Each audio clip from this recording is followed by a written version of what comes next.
There are a full 15 games on tonight's slate for MLB DFS, which means we have got a lot of options both at pitcher and at stacks. And despite that, there are some pretty clear teams and pitchers I want to prioritize for today, even if it may be tough to jam them in together. I think we can do it, and I want to make that clear, but it will be pretty difficult. So our task for today is to first identify what those priorities are, and then try to figure out a way to get both in together within the same lineup. And again, I think we can do it. So let's dive on in and get you set for tonight's slate. Welcome on into the solo shot. That's right here on the FanDuel Podcast Network and numberFire.com. My name is Jim Sonis. I am a senior writer and analyst for numberFire.com, here to break down Tuesday's 15-game main slate with locks set for 7:05 for tonight. There are a couple of weather notes for today. There's a chance of rain tonight in Cleveland as they host Detroit.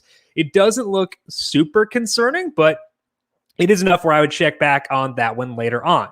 There is also a chance of light rain tonight in Chicago for the White Sox and the Twins. Again, it looks like lighter rain. I bet that they're pretty motivated to get this game in after postponing yesterday, so should be good to go, but check back on that one later on. Winds in Colorado are out to center at 11 miles per hour.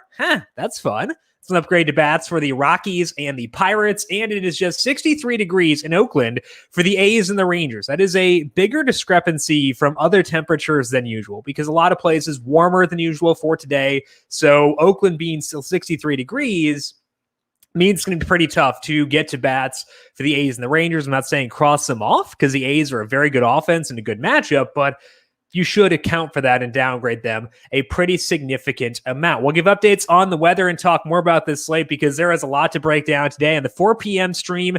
As a quick reminder, if you have not been tuning in the past couple of days, we've now expanded things to a full hour-long breakdown each and every day here on the FanDuel YouTube, Twitch, Facebook, and Twitter pages. It is myself with MLB DFS at 4 o'clock. Aaron Dolan swings by at 4:30 to talk NBA betting. But also today, we have Brandon Gadula. It's Tuesday, so of course, Brandon's swinging by to break down the Rocket Mortgage Classic. He is at 3:30. So an hour and a half of us answering your questions live on air on the FanDuel YouTube, Twitch, Facebook, and Twitter pages starting at 3:30 p.m. Eastern today. Make sure you're subscribed to your platform of choice. If you're watching YouTube, hit the like button because that does help us out quite a bit as well. Should be a lot of fun. More Rocket Mortgage Classic coming up today at 10 a.m. on the FanDuel YouTube page. Brandon and I breaking down that from a DFS perspective. So make sure you check out the FanDuel YouTube page, but also subscribe to the numberFire Daily Fantasy Podcast feed. Hey, basketball fans, the NBA Conference Finals heating up, and FanDuel is offering a special new user bonus. Place a bet on any single team's money line, and you will receive exclusive 30-1 odds for that wager. All you have to do is head over to FanDuel Sportsbook, create an account, and take advantage of this amazing NBA playoff odds boost. Maximum bet $5, must be 21 plus and present in Colorado, Iowa, Illinois, Indiana, Michigan, New Jersey, Pennsylvania, Tennessee, Virginia, or West Virginia. New users only, $10 first deposit required, max bonus $150. Restrictions apply. See full terms at sportsbook.fanduel.com. Gambling problem? Call 1-800-GAMBLER. In Colorado, call 1-800, easy for me to say, 1-800-522-4700. In Iowa, 1-800-BETS-OFF. In Indiana, 1-800-9-WITH-IT. For confidential help in Michigan, call 1-800-270-7117. In Tennessee, call the Red Line at 1-800-889-9789. Or in West Virginia, visit 1-800-GAMBLER.net. Pitching preview for this Tuesday main slate. Brandon Woodruff is the highest salaried pitcher on FanDuel. He checks in at $11,400, followed by Robbie Ray at $10,800. Kevin Gausman is $10,500 facing the Dodgers. Walker Buehler facing Kevin Gausman is $10,000. Lucas Giolito rescheduled to tonight, checks in at $9,800. Jose Urquidy, fresh off a nice showing versus Baltimore, facing Baltimore, is at $9,500. Charlie Morton, also in a repeat matchup with the Mets, $9,000. And then Trevor Rogers, Andrew Heaney, Blake Snell, and James Kaprielian are the others at $8,000 or higher. Now, to me, when I look at the pitching for today, there are a lot of good options. Love Woodruff. I like Gausman. I like Urquidy, like Morton for sure. I like those guys quite a bit. But to me, it's pretty obvious, despite the presence of a lot of good options, that Robbie Ray is the top pitcher for tonight and a massive priority for me when it comes to filling out lineups for today. And I wouldn't expect a ton of pushback here with regards to Ray. He has been tremendous recently. We have a 7-start sample on Robbie Ray with more sliders and fewer curveballs, and that's more than enough time for the key stats we look at to stabilize. In that time, Ray has a 33% strikeout rate with a 2.92 skill interactive ERA and a 6% walk rate. When you add those numbers together, that is a pitcher with big upside, and he has shown that upside in his results. He has hit double-digit strikeouts twice in that time, and those double-digit strikeout games came against the White Sox and the Red Sox, two very tough teams on lefties, but it didn't bother Ray that much. The matchup here, much softer, facing the Mariners, who have an 88 WRC plus against lefties with a 28% strikeout rate. Their walk rate is low, which means Ray could easily put up 10 strikeouts once again. He's also at home for just the third time in now this 8-start stretch, so a lot of positives here. The one downside for Ray is that he is still letting up hard contact, which is a staple for Robbie Ray. The hard hit rate is 49% in that time, about 10 percentage points above league average. So some components of our old friend Robbie Ray are still in there, but the overall picture is great, and he's in a great matchup. And that, to me, makes Ray the top starter on the slate, and I feel very comfortable putting him there. He is 10-8. That means that if you want to stack the team that I want to stack, which is the Rockies, we'll talk about them later on, it'll make you get a bit creative with your second stack, but I think it's worth it, and I think we can do it based on the salaries for the Rockies for today. So Robbie Ray, to me, the number one guy on this slate. Now, with the Rockies in mind, it's hard to pair them with Ray, as mentioned. We can do it, but it's even harder to pair them with Brandon Woodruff. Woodruff is 11-4. If I were ranking pitchers in a vacuum, Woodruff would rank second for me. But with this context of I like Ray more at a lower salary and I want to jam in the Rockies, I'm going to go with Lucas Giolito second for the second straight night. And taking into account the context, I do think Giolito's number 2. He's $9,800. The same things I liked about Giolito yesterday are in play once again for today. And I love how steady he has been since the sticky stuff discussion began. Giolito has made 4 starts in the month of June, and he has had at least a 29% strikeout rate in all 4 of those starts. Some of those came against, weak competition, most of them. This is the toughest task he will have faced in that time, but he has shown before that he can handle this Twins offense. He faced them back on May 19th, which is long enough ago where they're not going to be super familiar with him, but it's also recent enough to say, hey, he can handle them. He had 8 innings, 2 hits allowed, 1 run, 11 strikeouts. Since then, Giolito has hit 12 strikeouts once and 9 strikeouts twice, which is good upside for any slate, but it's even more enticing when you can get that upside for just $9,800. Giolito also very willing to go super deep into games. He has gone 102 or more pitches in 5 straight starts. He went 111 in one of them. So even if he does stumble, has like a bad inning, something like that, you've got wiggle room to still get him deep into the game. If you use Giolito, you got 3150 left per hitter, and that should be enough to help you stack the Rockies, which makes me high on Giolito once again, hoping the rain holds out this time around. So to me, it's Ray 1, Giolito 2 among the studs. I do think you consider Urquidy and Morton. I think both those guys definitely work. The reason I was lower on them than Giolito is because they are both in repeat matchups, and that does matter for me. So I like Urquidy. I like Morton. Just the repeat matchup thing does scare me a bit, but I will still probably use them for today. There are 2 value plays that are very much worth considering in my eyes for tonight. One of them is Nick Pivetta against the Royals. The other one is Joe Ross against the Rays.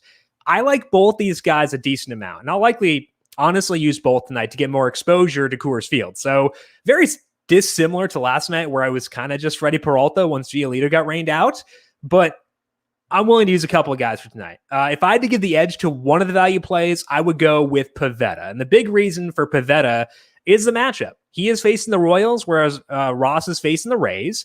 Rays a high strikeout team, but they're also a good team. The Royals, not as much. 88 WRC plus against righties with a 140 ISO. So the matchup favors Pivetta despite the fact they are a lower strikeout team. The Royals, as mentioned, are a lower strikeout team, but they also don't draw many walks. And I think for Pivetta especially, that's kind of a nice thing. He hasn't generally gone super deep into games this year, but it's not a pitch count thing. He's gone 111 pitches within his past 5 starts, and he's generally in the upper 90s. The problem Pivetta has is that he's not super efficient with his pitches. The hope here would be that the Royals not taking a lot of walks would be enough to keep the plate appearances shorter, which might allow Pivetta to go deeper in the game. Again, they're not a super high strikeout team, and that does hurt his upside a bit, but the hope is that the increased length for Pivetta will be worth the trade-off there. Pivetta, unlike some of his teammates, like Garrett Richards, has not been super bothered by the sticky stuff discussion. He threw 6 2/3 no-hit innings against the Rays last week. His pitch count was just too high for him to finish the job. He had 8 strikeouts there. He got 6 in each other June start, including 9 against the Astros, although that was June 2nd, so slightly before our usual cutoff for the sticky stuff. But either way, Pivetta is a good pitcher whose flaws with the lack of efficiency in his pitches may be covered up due to the matchup. That is enough for me to give Pivetta a slight edge over Ross. Again, I do like Ross enough to use, especially because these guys let you go nuts at Coors Field, go nuts with Cleveland, the Astros, stuff like that. But I do think Robbie Ray is the number one priority. Both these guys worth consideration for me. Let's move now to the stacking discussion and talk about why I am in on the Rockies for today, despite the fact they are a terrible offense. There are very few situations in which I want to be super committed to Colorado, even when they are at home. Today is one of those times, though. They're facing Chase DeYoung, and DeYoung has made 5 starts in the big league so far this year. The movement decreased on his fastball in his second start, and that was the first after the sticky stuff discussion. And since that time, DeYoung has had pretty rough numbers across the board. He has a 5.02 skill interactive ERA over his past 4 starts. His strikeout rate is 21% with an 11% walk rate. He has allowed a 45% hard hit rate with a 51% fly ball rate. And most importantly, because it's Colorado, those came against bad teams, or for the most part, not great offenses. He faced Miami, Milwaukee, and Washington in the first 3 starts, and all those teams are pretty rough against righties. They're not as rough as Colorado, but it does help to see that he has had some issues against not great teams. The Rockies' biggest woes this year have been on the road. They've been, a decent offense, and they've been at home, especially against righties. So I think that they are the top stack here, and that's even with my general reluctance to stack the Rockies. I still think they are the number one stack for today. And it does help that the Rockies' salaries are not that terrible. They're likely to have Jonathan Daza batting second for today. He's not a big power guy, but he can get you upside just by breathing and being in the lineup at Coors Field. He's $3,000.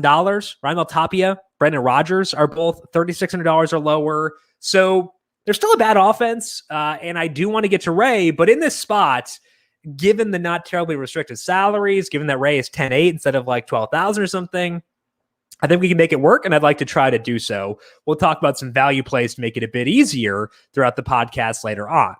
A team that doesn't have a ton of value plays is Cleveland, but I do think that they are worth targeting for today against Jose Urena. We've been stacking against Urena for a while now, and I see no reason to stop this time around. I think that Cleveland is a team that makes a lot of sense once again for tonight. Urena was trending down toward the end of May, and then the sticky stuff discussion began, and things have gotten even worse for Urena since then.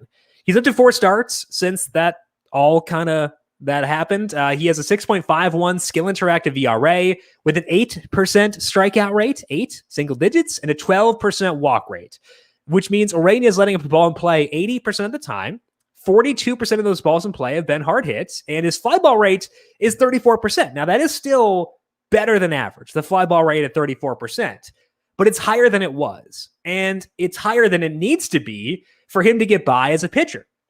The ERA for Urena in this time is 6.51, and I think it could be even worse than that. Cleveland is a softer matchup than what Urena has had in a bit, but I still think we should stack them here and see what happens. The other issue for Urena specifically tonight is that Cleveland has a ton of lefties, and Urena, even when he was pitching decently, always struggled versus lefties. And that's continued so far this year. So I know Bobby Bradley is not low salaried by any means at $3,500, but I adore him tonight. He has a 311 ISO versus righties. There's a lot to like there. So Cleveland's not going to be the team to stack with Colorado if you want to go with Robbie Ray, but I think that if you go Joe Ross, Nick Pivetta, you've got salary to burn, get Jose Ramirez, get your Rockies in there like Ryan McMahon, Trevor Story, and just use a good plays here. I think they're a great place to dump some salary.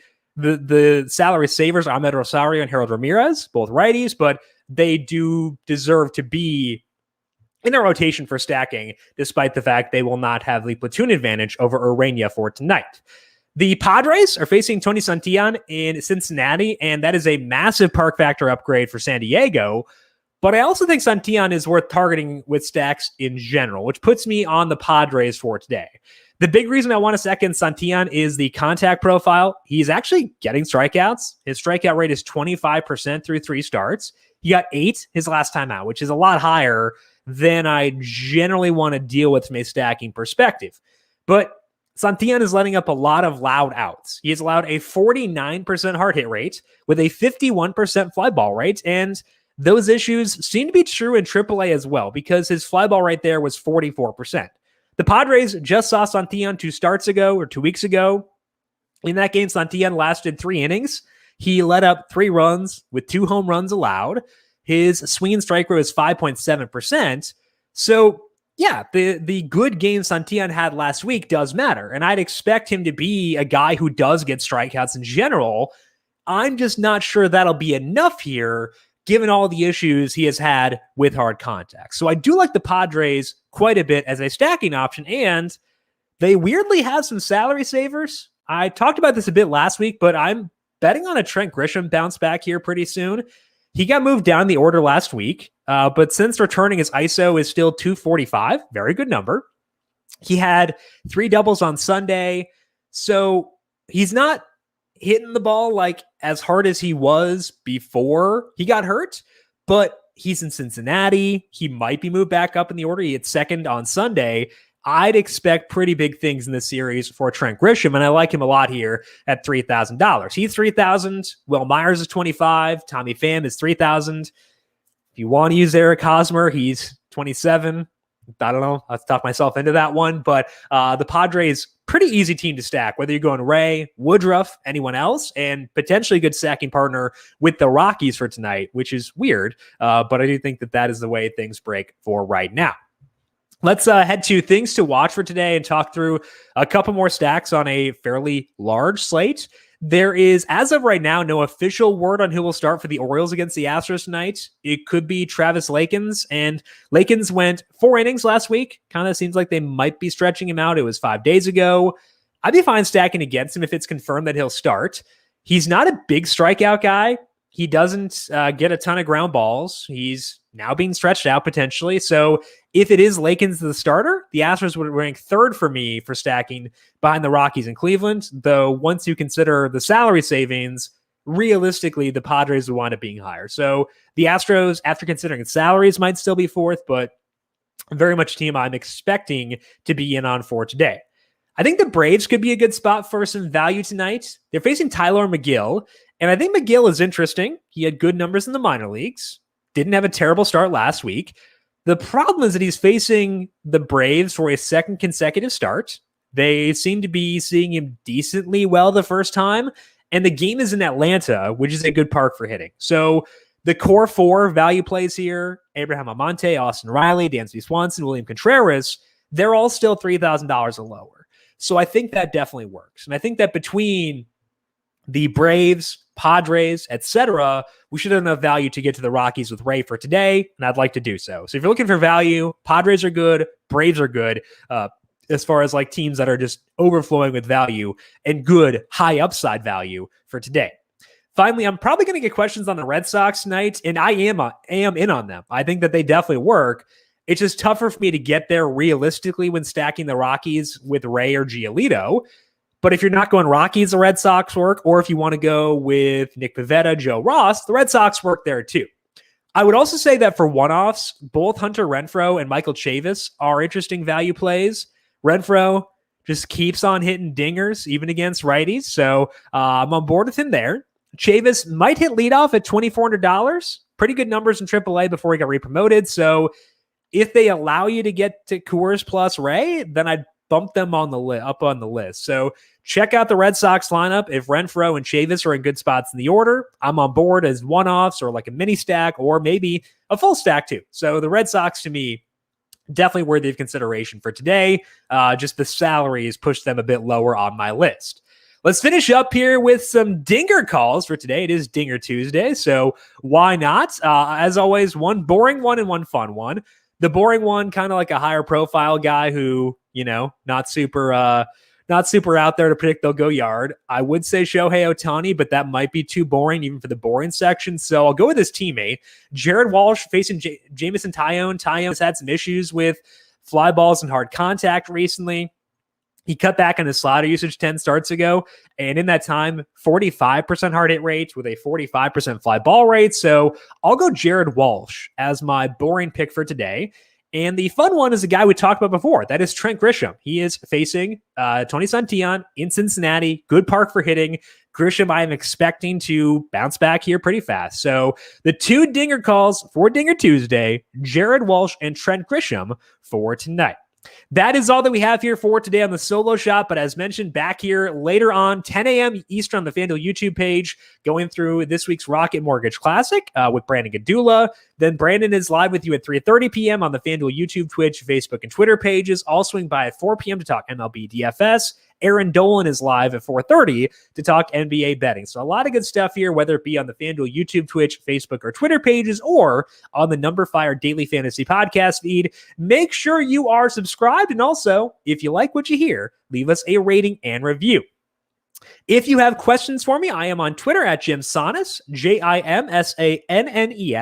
You can also follow the FanDuel Podcast Network at FanDuel Podcast. Thank you to everyone for tuning in for today. Good luck for you tonight. 15 games, whole lot to work through, but some fun options across the board. We'll talk to you once again tomorrow. This has been the solo shot right here on the FanDuel Podcast Network.